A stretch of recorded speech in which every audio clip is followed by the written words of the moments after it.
Touch. Taste. Look. Smell. Tree.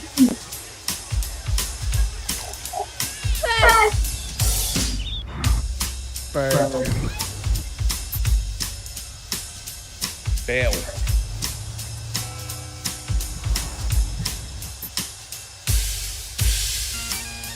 Touch. Taste. Look. Smell.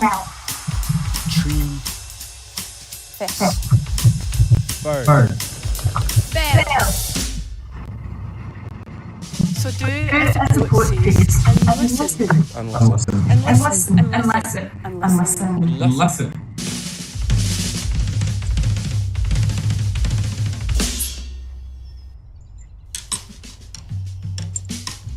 Good, that's better. Very good.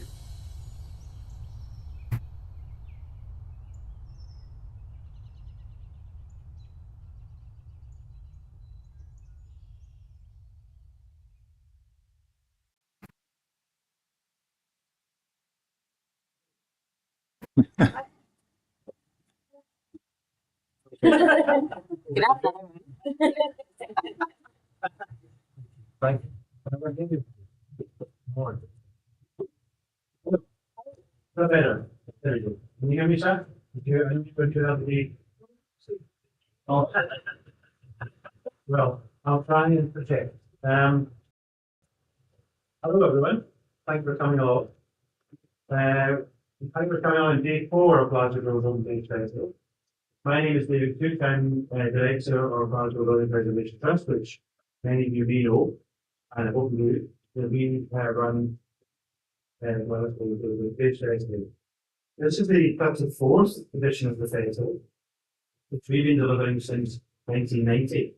It now happens in every region of Scotland. It's coordinated nationally by the Scottish Civic Trust. So I encourage you to check out their website, the national website, which is doorsopenddays.org.uk, and find out what's on in areas around you or elsewhere in Scotland. We're very grateful to the University of Glasgow for hosting this year and the Advanced Research Centre for the second year. And I'd like to say a special thank you to Kazi Dillon and Zara Gladman for their hard work in making this happen. The ARC is the home of collaborative research at the University of Glasgow and works to bring researchers, partners and ideas together from across the campus, the city and beyond. The ground floor where we are now is open to the public year-round and hosts a wide range of events and projects inspired by the university's research. You can scan the QR code at reception to subscribe to their What's On newsletter and get involved. The ARC is also host to Explorathon, a programme of events happening tomorrow and Sunday, showcasing some of the incredible research we've got on here in this building. So we have a huge programme this year, around 250 events. And if the event you're hoping to go to is now fully booked, as some of them are, many of them are, make sure to check the no booking necessary category in the programme. And the in-person events category, there's lots to do with Christmas Society. I'd like to say a huge thank you to our funders, Glasgow City Council and Glasgow City Heritage Trust, and to our sponsor, Gensons, and to all the other sponsors who are making this free event possible. And thank you to the amazing volunteers who work with you today, who you'll have met in the reception. The festival would not be possible without all the volunteers, so thank you. If you feel like making a donation to help us keep the event free, because we obviously very happy with it, you can do so by texting Doors Open to 785. Text costs £5 plus standard message rate message. And those details are on the screen behind you. And you can also make a cash donation in one of the buckets at the door of the way out. And we can take card donations. It's important to say we get a bit of money from the City Council for this. We get others from sponsorship and from donors. But a lot of it, to keep the doors open and keep them free, we need to do stuff. So I hope you enjoy the event this evening. We would love to hear from what you think about it and anything else you've been to at the festival. We have a festival survey, and if you fill it in, you have a chance of winning a £100 voucher to spend at a local Glasgow business of your choice. So that's what it's The survey is linked on the book page of our website, and the QR code on the festival's flyer, which you can get, which will straight in, which you can get from the research. In the unlikely event of a fire alarm, please proceed through the doors behind you, across the foyer to the exits. Events around the festival hub this weekend until Sunday, and tomorrow's programme includes Stones in the City, where geology meets architecture. That's at 11 AM tomorrow. Medieval tongue twisters, sounds interesting. Again at 11 AM, it's a workshop. And Superhero City at 2 PM. And so lots and lots to get involved with. But tonight, we're here for Buildings Make Glasgow. A snappy title we chose in the office when we came up with a fitty thing to say. What we're going to talk about tonight is there's a lot of things. If you look at social media, if you read the papers or look at it online or whatever else, you'll see stories that say Glasgow's in decline, everything's dirty, we're all going down the pan. And that's just it. And for those of us who are working trying to restore and recreate and repurpose buildings, it's frustrating because we know there's so much work going on behind the scenes. So what we wanted to do tonight was bring to the fore 3 projects which have been ongoing for some time and are at very different stages. And we've got 3 presenters this evening. And I'll introduce them very briefly and start and then invite them to see. And the first up is Ailsa McKenzie, who is Chief Officer of the Pyramid in Anderson. For those of you who don't know, the Pyramid is an amazing building, which you've seen more about it. It's going to be funded. On the Scottish Comedy Film Festival. You're still, you're a busy lady. I wouldn't say too much about the Pyramid, but it's obviously, since 2018, they've been a community trust British now Ailsa leads. And Ailsa also has a background, I believe, in marketing and communications, including roles at the Conservatoire, Royal Conservatoire of Scotland, the Lighthouse, and Scottish Opera. So you've got a good pedigree. So,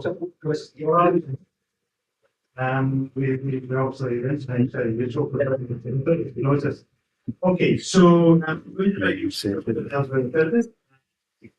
We have 3 presentations. We also have Fiona Sinclair, Conservation Architect, and Emma Semple, who's here from the Pipe Factory. Once they've done their presentations, we will come and fill these seats if you're wondering why those seats are only. And then we can have a discussion and you can discussion. So first of all, Ailsa, thank you.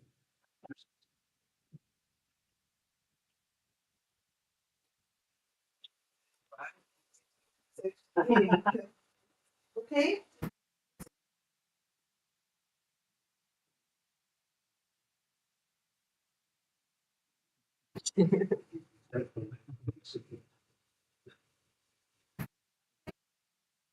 As close as you can.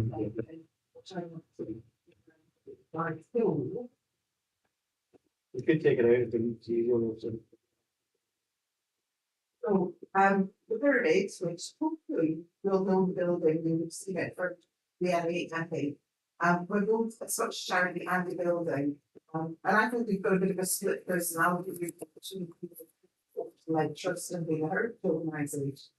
So our vision as an organisation is to make Anderson flourish. It's followed by the historic motto of Anderson as a borough, which I'm not going to talk for Latin because I'm not going to say that either.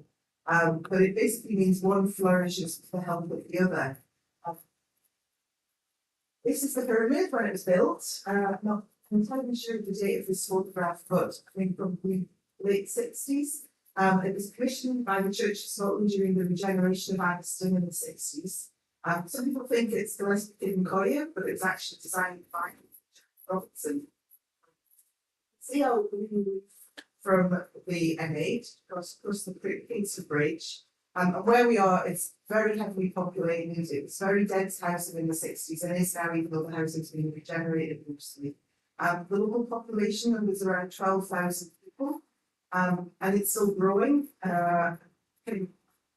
Estimates range from about 4,000 to 6,000 people will be in that area within the next 18 months with the housing that's being added. But unfortunately, there's no increase in services, no more services for people. In fact, we're the only secular community organisation that's open to everybody in that place.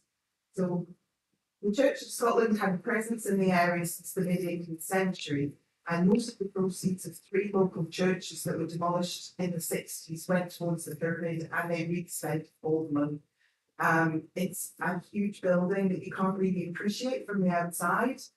People come for a visit, and what everybody says is it's a TARDIS as they go through all the different spaces. What really stands out in the building is the really high standard of materials, like huge pieces of solid wood, really lovely glazing, really high standard in the amount of space there.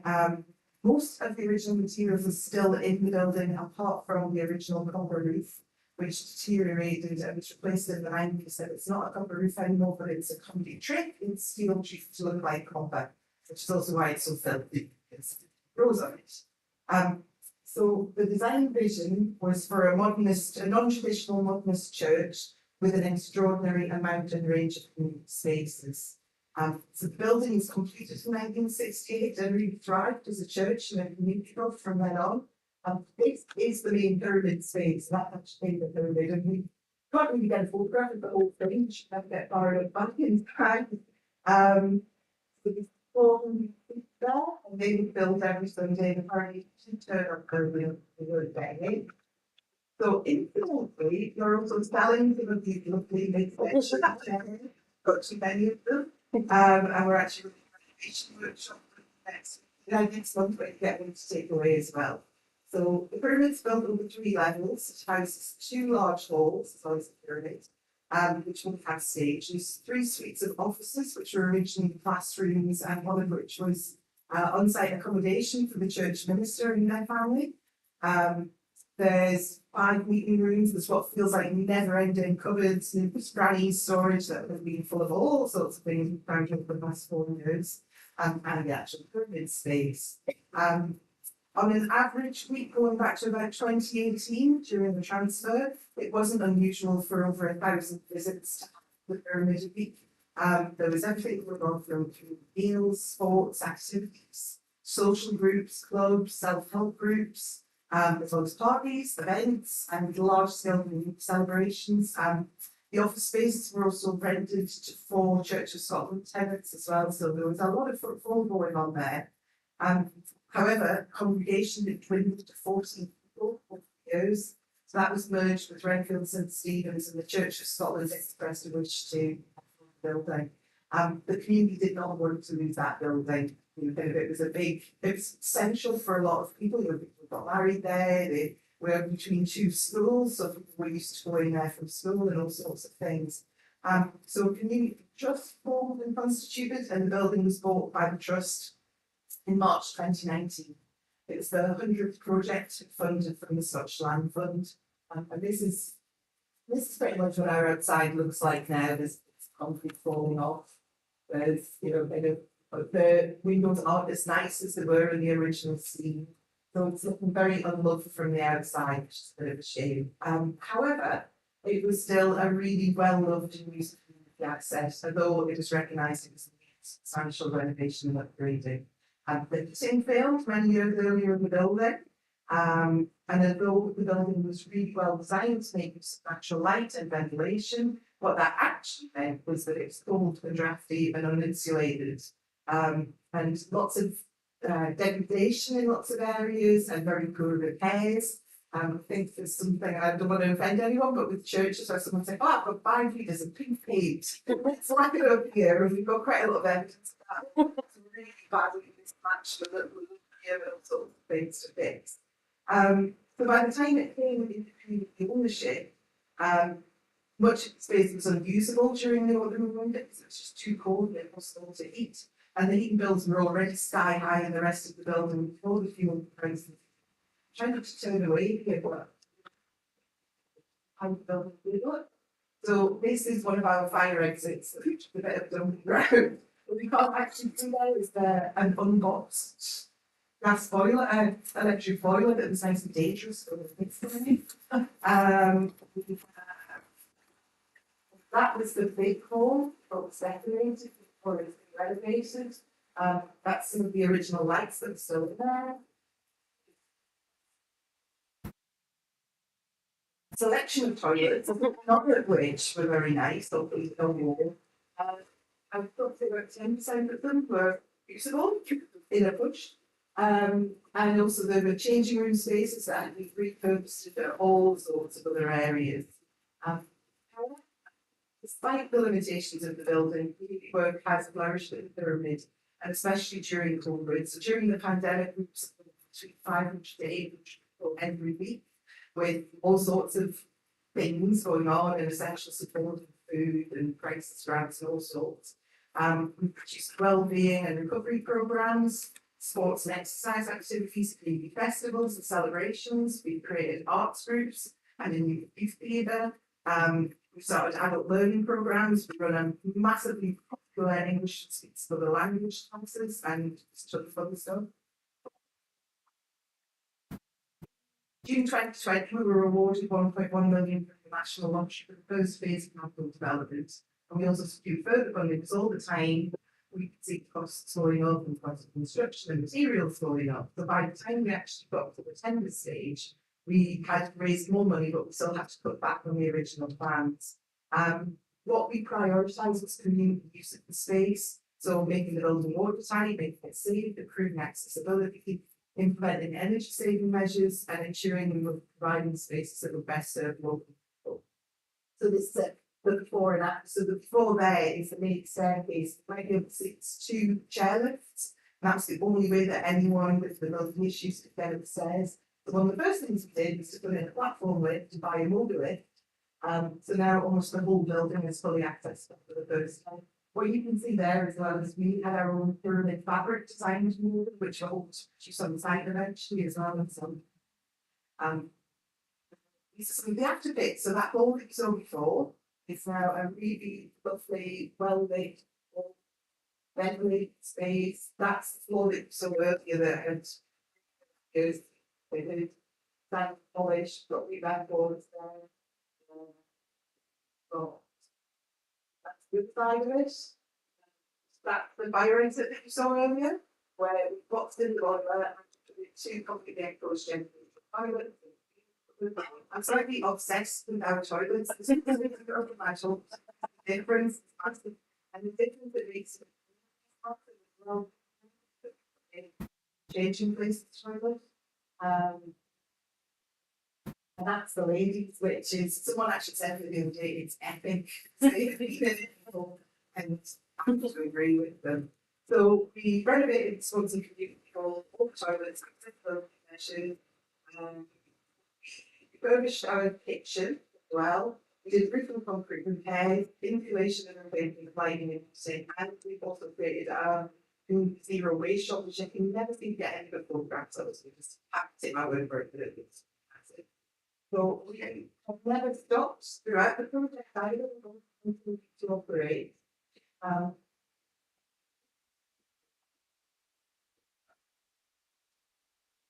The geo's not playing, but the geo Hit it again.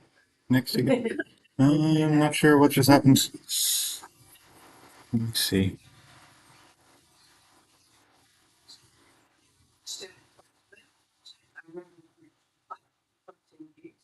We've established holiday clubs for children, so we supported about 250 children over the school holidays. We've established gardening, growing, food spaces projects, as well as some exhibition talks, conferences. We've had some film and TV housing. You might recognise us from Screw or Deadmore Bell. And we've continued to host celebrations. We've had 3 weddings there as well, which is so we're wondering in phase 2 now, which may become phase 2, phase 3, hopefully not phase 4. And we've learned a lot about the building as well, like some areas had concrete that was 4 times thicker than we thought it was going to be, and took quite a long time to dig out. But we've also learned what the community want from it, as well, and potential future uses from the building. So as I said earlier, the pyramid is as much a community organisation as it is a heritage organisation. And it is a challenge to balance that. But going back to that original Anderson model of one will flourish with the help of the other.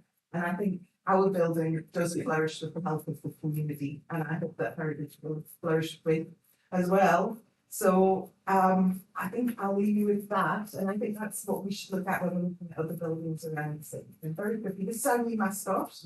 It hasn't got a name yet, so we're hoping to name it tomorrow at our official day. We're not officially part of those open estates, we did a pre-open, but everyone's very welcome to come tomorrow.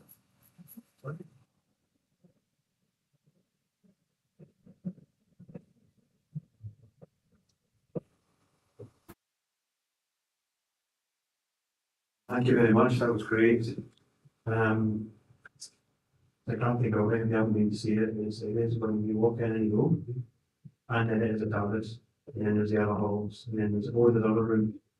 So I think what's really interesting is we building can be partially hidden, yet be amongst us, and so it's great to be open. Rather than be able to take visitors, but not even do it. Next up is someone who, for those of us who work in heritage, needs no introduction, but I'm going to introduce them. And I'm probably going to embarrass it, I'm just easily, you're hearing about it. Jonas Sinclair is a fellow of the RIS, the Royal Incorporation of Articles in Scotland. He's conservation accredited at the advanced level, and she is a sometime author and historian. She's twice been president of the Glasgow Institute of Architects, currently convenes their conservation committee, and is the author of Scotch Style 150 Years of Scottish Architecture. It's a great publication if you can get your hand in it. There's a whole compendium of other things about Fiona. She has, I think, I'm sure there's somewhere in here said the number of building typologies she's done, but everything from distilleries to churches to everything you can think of. So she is well known in the community for having expertise in conservation, and we could have talked in any number of buildings today, and we had a discussion about which one, but I think she'll be back last night. So I'm going to welcome you up, and then you'll welcome back to the conversation. Thank you.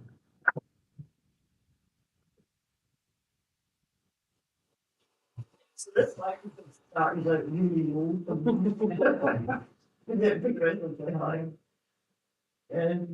Yeah, so as David mentioned, they offered me a range of buildings in Scotland, none of which I knew very much about, by the way. So I went to Fluke's Grand's house, and it's a building like it's once relatively commonplace across the city, but it no longer is, but also because it's a really good example of the sort of construction techniques and skills and materials that we seem to struggle to emulate, to procure.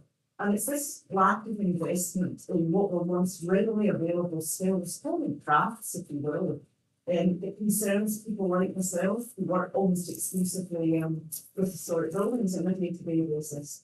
So the title of the talk is drawn from a report that appeared in the Glasgow Herald on the 27th of July 1900.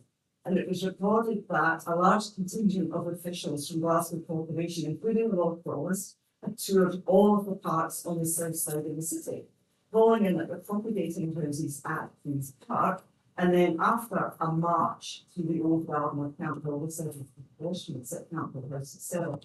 And just apropos of nothing, for those of you who don't know, Campbell House, which was once owned by the city, was for many years a museum of costume before being closed and converted into private apartments. And the reference to bringing back the sheep, that was a comment made by an architect colleague of mine, Alistair Bird, who lives at Campbell Gate, which is a flat roof tenement that overlooks Queen's Park, and very kindly stitched together this panorama for me.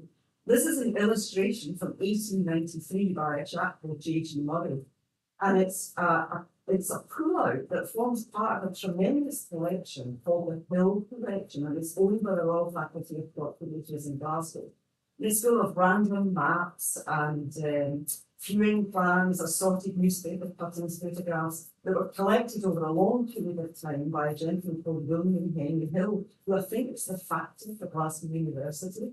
And in amongst these wonderful leather-bound books that the faculty has, you've got this utterly tremendous panorama that's so long it can't be photographed other than in pieces. And of course, it's the view north across the city from the flagstaff at Queen's Park. I'm pretty sure there never were any sheep, but you never know. So the background to the development of Queen's Park is that in 1852, Glasgow Corporation purchased the lands of Woodlands Hill, not far from here, with the express purpose of creating a public park for the west end of the city, with middle-class housing at its core. And that was in order to offset the huge outlay. This was such a success, the city felt the exercise was worth repeating across the city, south of the city. So this was interestingly met with far more opposition than they expected. And that was in large part because there was a fear that developers wouldn't actually be attracted to the area, because travelling out of the city would have to go through the built-up heartland of Govan Hill and the Gorbals. Notwithstanding these concerns, the promoters of what was in a very short period called the South Side Park accepted the offer of the lands of Pathhead Farm. They extended to over 143 acres, and they were owned at the time by a chap called Neil Thompson of Crossland Bakery fame. So the city paid £30,000 in 1857, which was the year that Thompson died, and they promptly called in renowned horticulturalist and freelance garden designer Sir Joseph Paxton to advise them on the layout. Although in the event, John Carrick, who would become city architect, modified the proposals and completely omitted a winter garden that had been proposed by Paxton, who was, of course, still riding the wave of having designed the Crystal Palace at the Great Exhibition in Hyde Park in London in 1850. And what Carrick also did, and you've seen this on the left, was he built up a case for the enlargement of the park to the west. And in 1894, the city was at last able to buy Campbell House and its garden grounds from Hutchinson's Hospital. And what this plan shows is Carrick trying to assess the value of the land to a developer were it to be bought for housing, for villas and terraces, because ultimately the city was going to have to offer in excess of the value to secure the land. And the park was so popular that little maps of 360-degree views that could be had from the flagstaff were produced and sold for 1 penny. And that's also in the Hill collection. And they're all faculty. I'm not going to thank you for promoting this, because I've been telling a lot of people about the Hill collection. I think they're going to have a queue of people arriving at the door to see this tremendous collection. Now, there's a great book called Glasgow Public Parks, and that was published in 1894, and written by Duncan McClellan, who at the time had just retired as superintendent of parks. And in it, he commented on the success of the Kibble Palace and the Botanic Gardens as a conservatory or covered promenade for public viewing of plants. And he expressed a hope that in his retirement, similar such structures might be built at Glasgow Green and Queen's Park. So that same year, a subcommittee of councillors was appointed to manage the procurement of central propagating sheds for the city, inviting designs from 3 firms of hothouse builders, including Simpson and Farmer of Parted Bridge, not far from here, whose tender was the lowest. And the site chosen was at the southern extremity of Queen's Park, the site of the Victorian Infirmary. And formal drawings, lovely, simple, yet informative formal drawings, were prepared by the Office of Public Works, and they were signed off by Alexander Beaton MacDonald, who was the city engineer. It was submitted to the Dean of Guildcourt in March 1895, and construction was underway by July 1895, which is a pretty swift turnaround for a statutory consent compared to what we see today. So Simpson and Farmer, who promoted themselves as heating and ventilating engineers, would go on to build the magnificent Springburn Winter Garden, which you see to the top, and the Toll Cross Glass House, which you see to the bottom, albeit the Toll Cross Glass House was the reassembly of a greenhouse that had been gifted to the city by Bailey MacDonald, who had been convener of the Parks Committee. But interestingly, they continued to use this illustration of the Queen's Park Glasshouse for promotional purposes for many years. This is from a post office directory. So they were clearly very, very proud of this. And this gives us a really good idea of the original layout. So they were intended to be 10 propagating or forcing sheds, they were called. They all had lean-tos, 5 on each side from a wide glazed corridor. And at the southern end, there was the dome with the entrance to the east the building with a basic heating chamber, a potting shed, a tool house and a boiler chimney, which was its only hot header tank. And 4 of the wider propagating sheds had large double raised beds where the mean to use oil all had soil pits for planting. And beneath all of this ran a really extensive network of large heating pipes delivering optimum temperatures for the growing of plants of all types. So it was a kit of parts, and the principal materials that were used included a lovely red engineering brick from the Cleghorn Terracotta Company of Glasgow. That was used for the base and the boiler house near the chimney. There were hardwood doors and windows, reeded and obscured glass in tiny panes that overlapped one another like the feathers on a duck's back. Elegant wrought iron and steel arches, and they were connected together with bespoke cast iron gusset plates that bore the name of the company, Simpson and Farmer, along with a numeral that denoted the size and the roof pitch of that particular greenhouse. The ridges were finished in cast iron crestings, very little of that left, and the gables were terminated in finials, and only one of which remains. But by 1896, barely months after opening, it was pretty clear the public had an expectation of entry. They were banging at the doors, and it was really only intended for plants. But by 1898, yet another subcommittee was formed to consider a proposal to alter the conservatories to make them a wee bit more accessible to the public. But much more significant was the proposal to erect a chrysanthemum house at a cost of nearly £1,000, which is pretty significant in 1898. And that says a lot for the popularity of a specific bedding plant, which presumably guaranteed such dense, vibrant colour that it was useful across the city. And this new extension was once again built by Simpson and Farmer, and the chrysanthemum house is the range that you see closest to the car park here. And that increased the number of sheds from 10 to 12. Now, with thanks to whoever took this photograph, which I lifted from the internet, this building, for fairly obvious reasons, was really attractive to visitors. The dome imparted a sort of grandeur and presence to the Queen's Park Glasshouse. It immediately drew the public to its doors. I think by the late 1990s, there were maybe 150,000 visitors on an annual basis to this building. Its principal function would always remain the propagation of plants, but there was sufficient space that the public could enjoy curated displays without disturbing the serious business of producing variety and colour for flower beds across the city's parks. It wasn't designed as a winter garden as such, but the largest hothouses were sufficiently big that there was scope for entertainment and events, much in the manner envisaged by Sir Joseph Paxton back in 1860. But inevitably, alterations have taken place over the years to the construction as well as the function of the hothouses. So the glazed walls and roofs of the Queen's Park Glasshouse, well, not to beat about the bush, they have long presented the city with a pretty heavy maintenance burden, as you can imagine. So the most southwesterly glasshouse, which is on the left, it was rebuilt in around 1990, using the original iron brackets but not much else. And the most southeasterly glasshouse, which is on the right, was rebuilt using modern materials in around 2006 at a cost of about £400,000. So you compare that with the original cost of £3,000 to build the whole thing. But of course, by far the most drastic change occurred in August 2020, when, after being assessed by engineers as dangerous, the timber, iron and glass dome was lifted off and placed in storage. The frame and the 8 panels and opening windows, they are stored inside the polytunnels. The curved glass is stored outside last time I saw it. And the finial and the weather vane are also in the polytunnels. And this actually followed a period of fairly restricted opening and, of course, complete closure during the COVID-19 pandemic.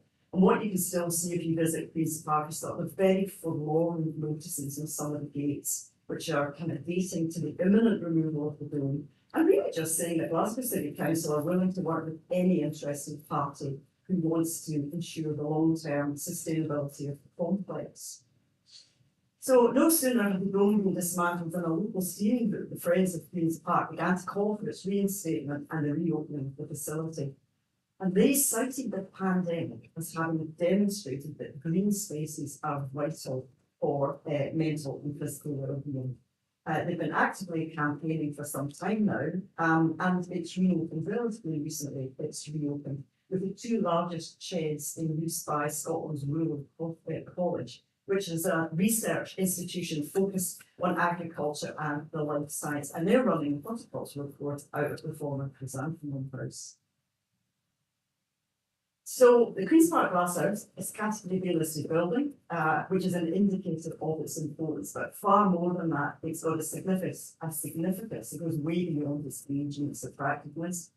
Very few of the city's great glazed structures have survived intact. Many of the smaller greenhouses in the parks are long gone as well. And that makes Queen's Park Glasshouse a really important example of its type. In view of the ruinous nature of the Springburn Winter Garden on the left, the closure of the Winter Garden at the People's Palace on the top, and proposals to apply an entry charge to the Kibble Palace. The hot fountain at Queen's Park, they're incredibly important. They continue to remind us of the seemingly effortless work of cultural builders from that year. They also retain details that they use in the Springburn Winter Garden, which have been lost. So the building is also significant for the effectiveness of its servicing. It can still teach us a lot about the importance of natural ventilation, solar gain, loss and water harvesting and distribution. It was built to be efficient. Its purpose and its potential also make it ecologically important. Glasshouses are suitable for people, for plants, for fish, for trees, for butterflies, for insects and other species. The building type are wonderfully inclusive. But the Queen's Park Glasshouse has been incrementally altered, almost to the point where very little of the fabric is original. It's a great shame if more was lost. I and many others, I don't doubt, think it essential that a surviving historic fabric of the Queen's Park Glasshouse be retained and a strategy developed that allows a very hard-working building to serve a sizable and a very sizable community with the development of the old William Thornbury site. But an invested community in sustainable and complementary ways. It's huge scope for horticultural activities to coexist with the provision of entertainment, recreation, and education. And there's also the opportunity here to revisit the really uncomplicated principles of sustainability that were considered in the service of the original building. And ultimately, of course, the dome must be reinstated by reassembling the iron and timber frame, the glazing, and the weather vane. And in so doing, recreating a much loved focal point in the park. And whether or not the asset remains in the control of the city, and that's what GPPT are looking into, and whatever form the usage takes in the future, I think it's really important. Its significance isn't further diminished. And that brings me back to my original point, and that is nowadays we make construction so difficult, it's embarrassing. And we need to learn from buildings such as this that less is more. We need to support the use of simple, traditional building materials. We need to encourage an interest in craft skills and what I call common sense construction that the Victorians were so good at, and which ultimately made Glasgow the great city, the dear green place that it is. Thank you.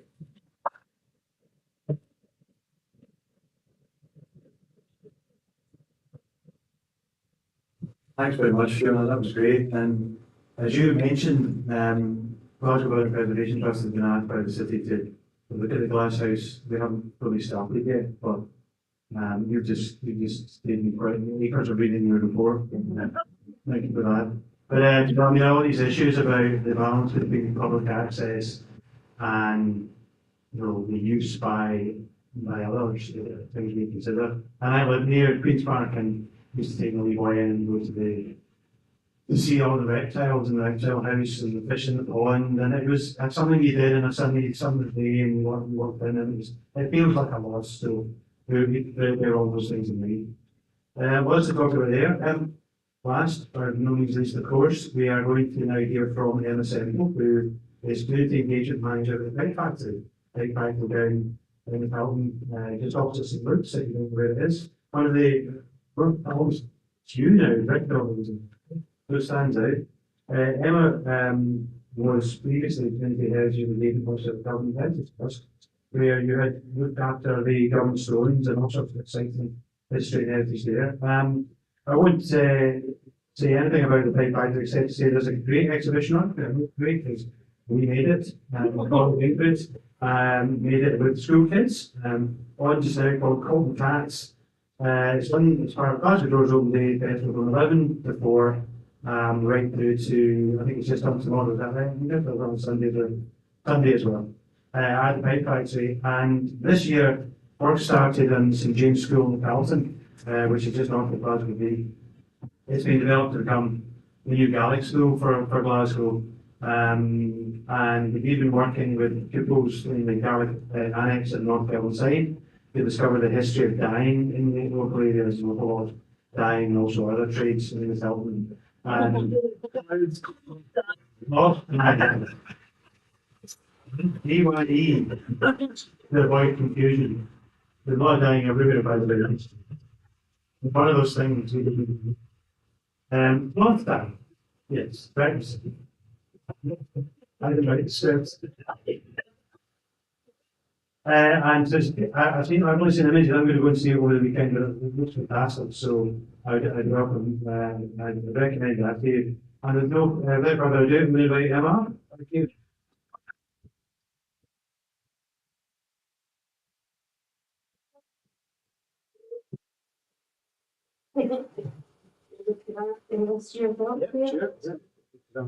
Yeah, thank you very much. Yay. So, how are we all doing? See some smiling faces, that's the news, everyone's a winner already. So it's nice to be here, and thank you so much to the Open Federation Trust and the Open Festival Productions.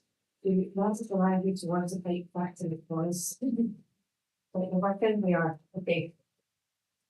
So, my colleague and I, Ben, are here tonight, and we will tell you a wee bit about the Fight Factory. And as David said, I came on board about 6 months ago as the Heritage Engagement Manager at the Fight Factory. And the focus of my role at present is developing a project of refining the Fight Factory. Although, also correct, wants me to speak right in retiring the Fight Factory, which is not auspicious, which can't be down that road. So we're about to submit an application for the second stage of a prospective, if you want to refund the heritage loans refund. It have been going through for the past few months a development stage, putting together a plan that we're going to propose to the Heritage Fund, and you'll all cross your fingers and toes for us, that we will be able to get another couple of years of refining the Fight Factory over in the pattern. So I invite you to swoon at this vision in red brick. It's a category B listed building, and it's located at 42 Main Street in McAlton. And it's actually right in the middle of the 6 urban blocks that make up the historic Barras Market. And David, you mentioned the incredible brickwork that's on the building. It's Italian and Renaissance inspired, and some of the most intricate and ornate use of brick that you'll see in the city today. You'll notice that there's 5 floors in this big Goliath building. What you can't see is there's no lift yet. And in fact, I'm going to see if there's my makeshift office right at the top. So if I forgot something in the ground floor, that's where it's staying, we'll get back to it. I can't wait till that lift goes in. So where are we in the grand scheme of Glasgow? That big red brick building has become a tidy red square. And you can see you're just on the cusp of Gallowgate Road. And right here, 10 seconds from our work, is that iconic neon battleaxe ballroom sign. And you can see where the River Clyde and Glasgow Green are in relationship to it. Now you know where we are, we'll cover who we are. I saw some grins there as Stephen Sheriff was revealed, the old Stephen in the front there. So these are shiny, happy Fight Factory people. And under the banner of Friends of the Fight Factory Community Interest Company, there's a squadron of folk and different organisations that are banding together to try and save this incredible building from private sale, and to protect the previous public investment that's been poured in over the years into the building of the project. So in 2011, an artist collective is formed. They're known as the Pipe Factory Limited.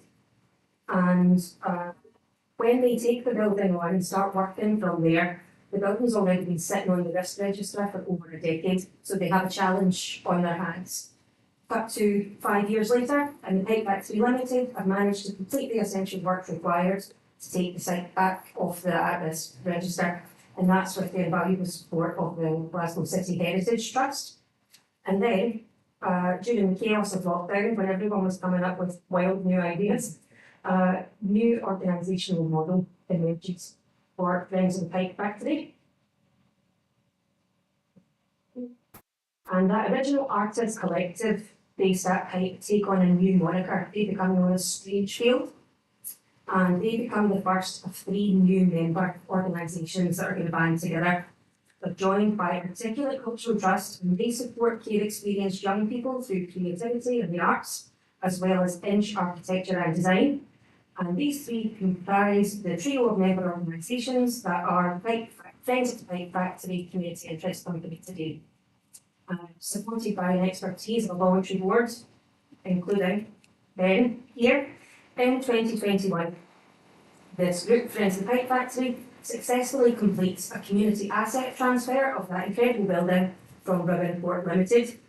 And then the League of Legends, that is Friends of the Pipe Factory, they then reach another milestone earlier this year when they received £1.9 million Scottish Government Regeneration Capital Grant funding for upcoming building plans. So, now you know who we are, take a chance to tell you a wee bit about what we've been up to in the building pre-refurbishment. I should preface my own rundown by noting that there's no 2 people involved in the Pipe Factory project, but we've picked the same pictures to showcase it. We're absolutely spoiled with an incredible Google Drive that's just back with so much exciting stuff that's happening in the building. So I've wrangled control for the evening and I've just showed a few to illustrate a few things that have been happening. So you might have joined us in the past few months at Pipe for learning workshops that we've been offering on a heritage theme, funded by the National Lottery Heritage Fund in its development phase of reviving the Pipe Factory. And there's loads more community heritage upselling workshops coming up. They're all free. Keep an eye on the website if you fancy coming along to join us on topics such as starting your own community archiving project, or navigating online research tools, or accessing historic databases. They're all free and we've got an excellent biscuit solution, so please do back it in. If you were keeping an eye on the Pipe Factory last year, you might have seen this incredibly beautiful project, Barras 100, for which anyone encountered it. They get overexcited talking about it.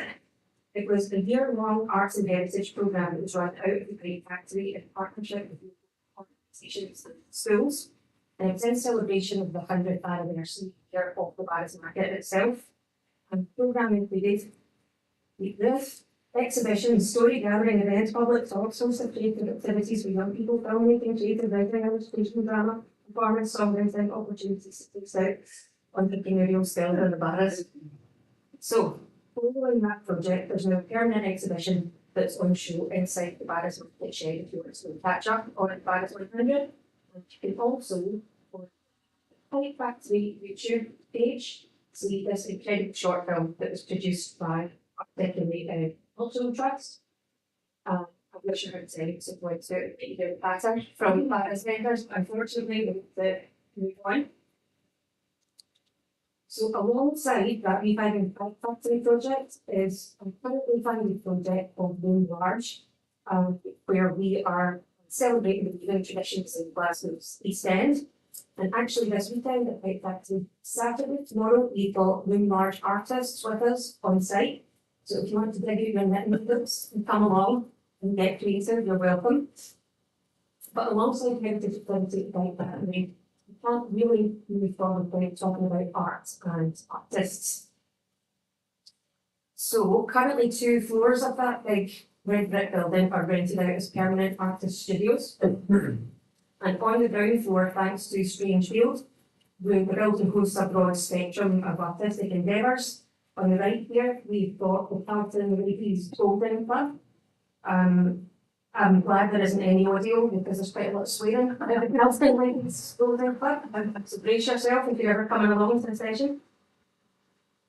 So just a few images to show how the building's been used by various artists for various events throughout recent years. We have here some examples from Glasgow International, the Sonica Sound Festival, Glasgow Art School group shows and artist residencies. Over the years, the Pipe Factory's seen it all. And again, as David mentioned, on the ground floor of Pipe throughout its open weekend, we have an exhibition from the Gaelic School. And up on the 4th floor is an installation from the environmental art students at Glasgow School of Art. if you're willing and brave enough to tackle that staircase, we've got an arm ready at the top so you can get our rewards to your coffee. And one of the reasons I personally love the Pipe Factory is you never really know what you're going to walk in and find on any given day. And I'd like to assure you that there's plans afoot to keep that sense of vibrancy about the building as the refurbishment carries on. So hopefully somewhere in the whistle stop round I've spotted one or two endeavours that might lead to visit the Pipe Factory at some point. But as we're here tonight to celebrate buildings, just for 1 minute I'll take the opportunity to emphasise why the Pipe Factory is a building that's well worth its future. Beyond the aesthetics of the site,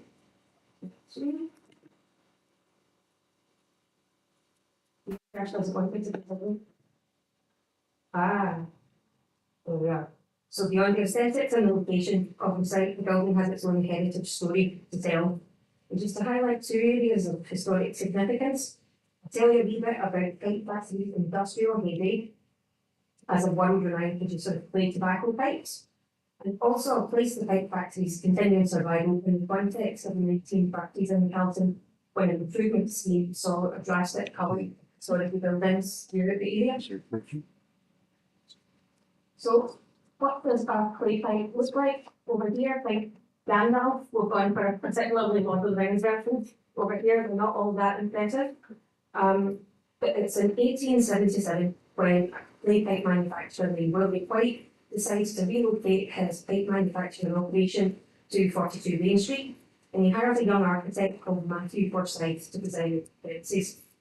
On site, these clay pipes are produced using traditional methods, with the clay being molded into the desired shape and then fired in a kiln on site. The finished pipes are glazed and decorated with various designs. And White's Pipe Factory quickly becomes a major player in the industry, and at its busiest, the Pipe Factories employ about 500 workers, and it's operating around the clock, fully around the clock, to keep up with the demand for these clay tobacco pipes globally. So I draw your attention to William White's adverts here. It says, "Preserve your health and smoke." And on behalf of Ben, I'll say that Friends of the Pipe Factory does not endorse that any further. Legacy of the industrial and manufacturing excellence is still evident in the layout of the graduate space Pipe Factory building. Picture from John Hume, 1964. And you can see that the Pipe Factory building itself has also gone through some changes. It doesn't stand intact as it once did. It managed to survive the 1930s Calton improvement scheme, but it's not in its original form as it was to be. You can see it's originally part of two identical red brick towers, and it's connected here by a lower range. Now that lower range is in operation anymore, and while this is the Pipe Factory as we're talking about today, the Friends of the Pipe Factory, this side is a private residence, domestic residences today. So I'd suggest, humbly, it's ever more important to keep an eye on the ball with this tower on the left-hand side and try and retain those incredible industrial features, especially for a community using breathe life back into this incredible building for the Calton. Just before I move on, you can see that playground there if you slipped. There's no trace of it today. It's known as the Thames Square Playground. And recently we formed a heritage volunteer group at the Pipe Factories to start building our own archive from the ground up. And my favourite find so far has been an image of the playground attendant and some local children. His name is Old Bob, purportedly, and I want you to imagine, conjure up an image of a playground attendant. There he is. I'm scared. Excavate some historic gems like this, then the group gets together regularly again to do biscuits in, is brought out and everyone is welcome. We do have our own Dark Ages at the Pipe Factory, which is the in-between bit after manufacturing and before the artists' collective takes it over. There's a few clues that we've seen when we've made heading into the refurb. You can see furniture here that suggests there's been an arcade. But we've also heard oral history from local people that tells us they remember that left-hand tower being used as a jewellery shop, as a toy shop, as a clothing warehouse, And this week I had an unsubstantiated claim from an old lady in the council building fund that it was used to film blue movies. So that would be an unexpected addition to the archive, but we're fleetists, so we'll have to put it in there. So looking to the immediate future of the Pine Factory, there was widespread community consultation that's been done that shaped the plans for the future of the building. There are giant demand for opportunities for creative activity, a demand for artists and creatives for use of spaces. Local people told us they want a space where it feels welcome to come and get involved in creative and artistic activities. The phrase we kept hearing was somewhere not just for artists, maybe suggesting feeling a bit intimidated about walking into a space that's maybe branded that way. And there's also a clear demand for better youth facilities. Happily, this is all areas where the Pipe Factory is trying to make a positive difference. So just to get near rounding us off, the vision for upcoming revitalisation at the Pipe Factory, you can see this as a cross section of a bustling floors of activity at Pipe, and over here you can see the hallowed lift shaft that will hopefully be going in soon. If you imagine 3 of these 5 floors are housing the operations of those 3 member organisations we heard of earlier. So up on the top floor, we're going to have Articulate Cultural Trust with the creative activities and care experienced young people.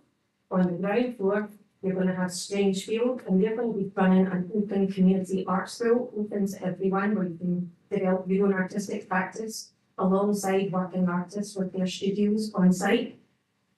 And in the middle somewhere, one of these floors, Inch Architecture and Design. So I'll invite you to think about maybe what a day in the life might look like. Why might you come along to the Pipe Factory refurbishment? Would you maybe go up to see ACT on the top floor for a short film festival curated by the young people? Would you maybe come along for an exhibition on the ground floor with Strange Field, or traditional skills workshop on the middle floors with Inch? Hopefully there's something there that will draw you towards the Pipe Factory. And the community verdict on this plan has been overwhelmingly positive, when we've shown what we're hoping to do in response to their own opinions during the consultation. Happily, 100% of respondents agree that plans will successfully contribute to preserving and celebrating the local heritage in the Calton. So, this is where Ben knows better, much better than I do. There are a few things we're going to have to address before that building can reach its full potential.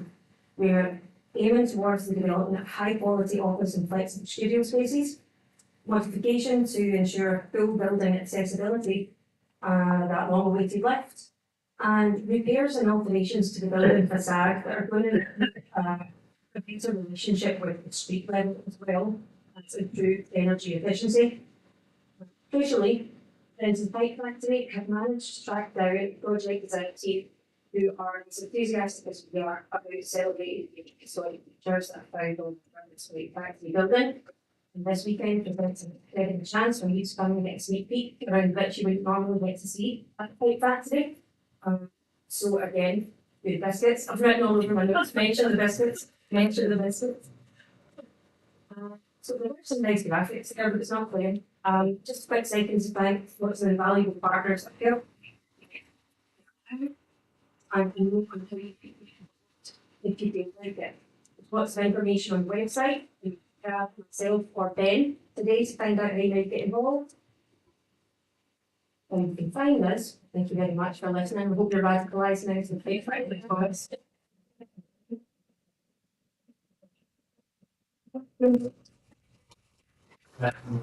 So, I mean, that's us pretty much close to the end of things. And Fiona did tell us that she was going to show us some lovely pictures of it. Anyway, I'm going to give 5 minutes for questions, so can I invite the panelists to come and have a chair?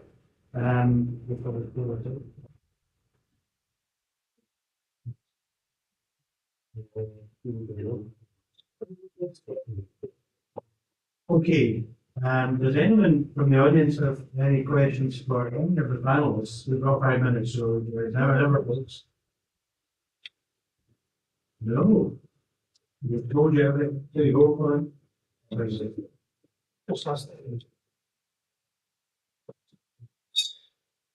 Just listening to the different talks and just interested in some of the gaps.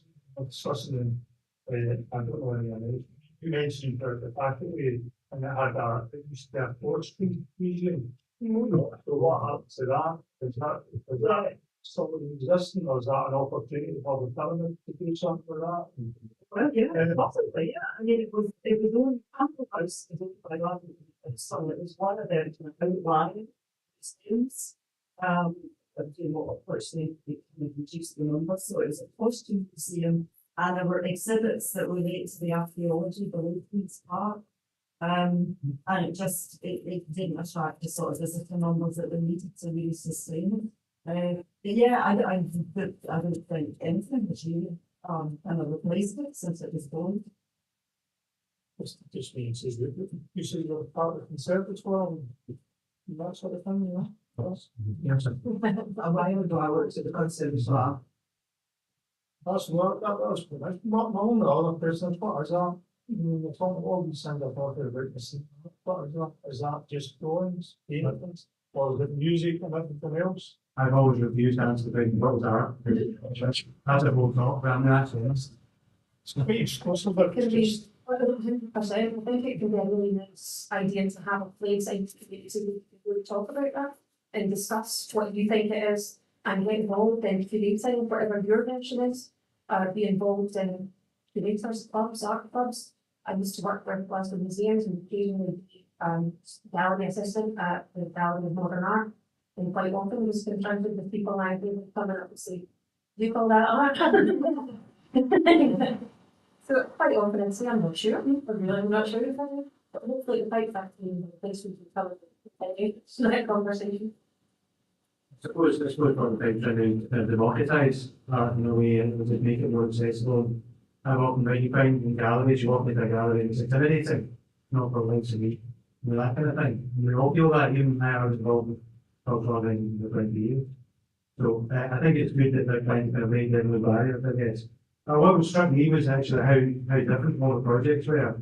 What stages they're at. So there's a whole range of what happens with heritage practice here and how communities are getting involved in all of it. Any other questions? Oh.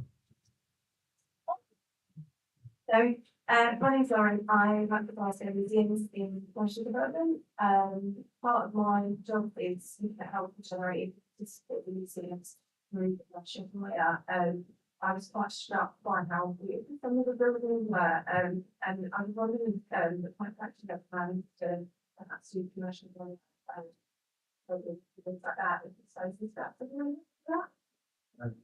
It depends on what you mean by commercial hire and maybe you say I don't think commercial hire would be in my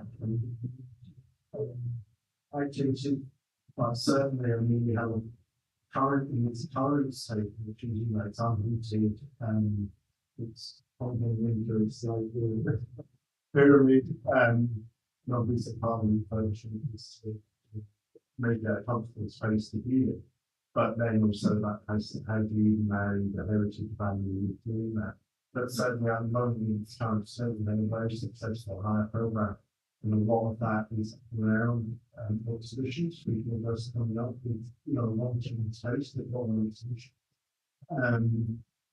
People want to film because they see that environment as a place that like the pyramid, those hanging spaces that perhaps can't find anyone else. And also I think just the community use in terms of the community workshop. So the organisation has spaces to do that and all people really learn about. So I think yes, there's a whole range of commercial hires, but maybe not on the regular typically.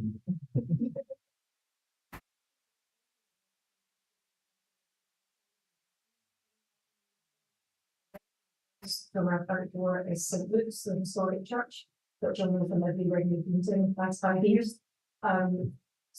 It could be that there's an opportunity for events after the brethren and gatherings and things, maybe it's Fight Factory, but maybe it makes sense to compete directly with this beautiful heritage building like was Thomas. When I think we paper one last question, unless somebody has a burning question now, I have opportunity.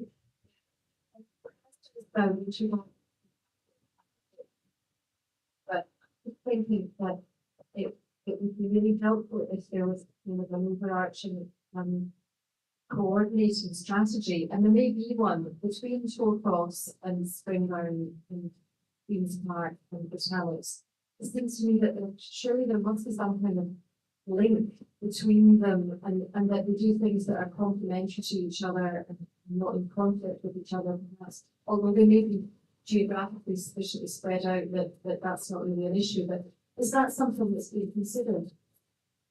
No, but I think that it's an absolutely massive issue. And I'm pretty sure for us City Council are working very, very hard to try and rationalise what we do with what's left of the winter gardens. You've got the huge issue that is Springburn Winter Garden. It's got massive support, but is a massively expensive project in a part of the city that's still relatively hard to get to and would be really, really difficult to attract people to. You've got Toll Cross, where the City Council recently spent quite a bit of money on a very pragmatic scheme, which was not really restore it. And then, within months of it being completed with us and stuff. So there's huge issues. And I think I like Queen's Park Glasshouse because it's immediately adjacent to some incredibly popular allotments, and it's in an area where there's a huge expanding community. I just feel it could be an absolutely fantastic topic for the area, and that it would derive support and protection from the local people. Whereas Springburn to the coast is quite isolated. And then, of course, the one that gets huge support is the Winter Garden behind Buckingham Palace. And I know that City Council are trying really hard to raise funds for that. But yeah, it's very, very difficult, given all the other issues that council have, to actually all these buildings. And do they all remain in council ownership? And I'm pretty sure the council would prefer these buildings. So out of them all, I think these are us stand the best chance of becoming some sort of community project, but I can't really comment on that, I just love it. Listen, folks, we're going to have to bring it up there. I hope you enjoyed that. I know I did around stuff that I didn't know that other buildings. As I said earlier, we have a talks tomorrow or more on Sunday, and then over 100 buildings people going to explore. If you've got a helicopter or the travel to see them all. Enjoy your weekend, and we might see you back here, but thank you very much for coming tonight. Thank you.